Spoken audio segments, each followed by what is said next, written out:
is now Stauffenbergstrasse. So he gets to that army headquarters building, and much to his dismay, discovers that Hitler is still alive. So he and three of his closest associates spend the next few hours trying to keep this thing alive. But there happened to be a general in the building. He wasn't a part of the plot, but he knew about it. He got to be very concerned that if these men were arrested and tortured, that they might implicate him. He was taking no chances. He had them arrested, taken into the courtyard of that building, put up against the wall, and shot. That building, the former Army headquarters building, is now the home of the German Resistance Movement Museum, and in that courtyard is a very touching memorial to Klaus von Stauffenberg.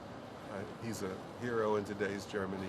The 20th of July is a commemorative day here. There's hardly a town or a city that you can go to that doesn't have some commemoration to Stauffenberg. The other 130-some top military men that were involved in this were all arrested. They were all given mock trials at which they were physically and verbally abused. And then these men were taken out to Plötzensee, and they were given a particularly horrible execution. They were hung by piano wire from meat hooks.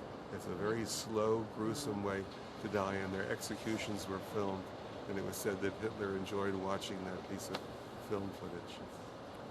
We're going to go around the corner. It's recess time. You get to sit for a while. I get to talk to you. Between the way that West Germany dealt with this history and East Germany has dealt with this history.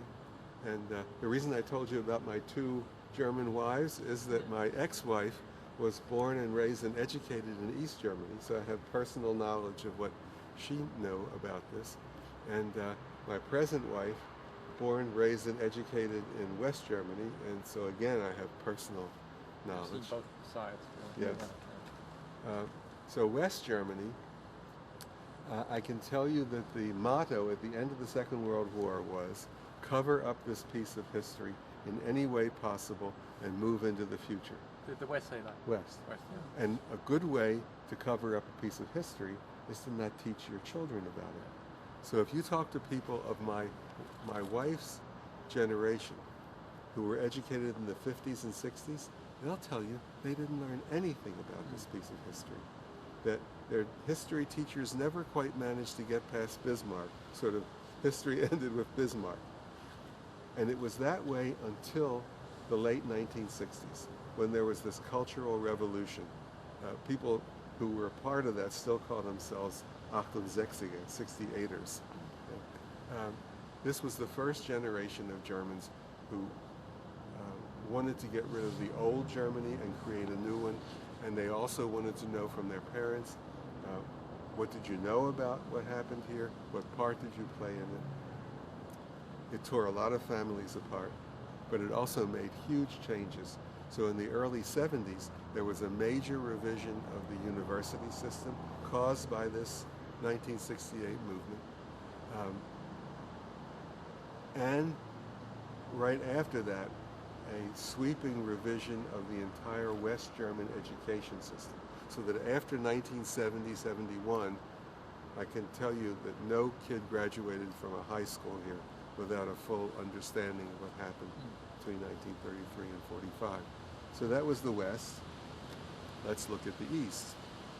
If you could talk to my ex-wife, maybe she would talk to you. She doesn't talk to me anymore. Oh, that's how it goes. It's because you expose her on every tour. Right. If you could talk to her, she would tell you that growing up in communist East Germany, she learned all about the Third Reich, she learned all about the Second World War, and about Hitler, and about the atrocities, and about the Holocaust, and they were taken to the camps. But it was all done with a very peculiar communist twist. Mm-hmm. And the twist was, we, the communists, were the good guys. Yeah. And all the bad guys are over there in West Germany, which was a blatant lie.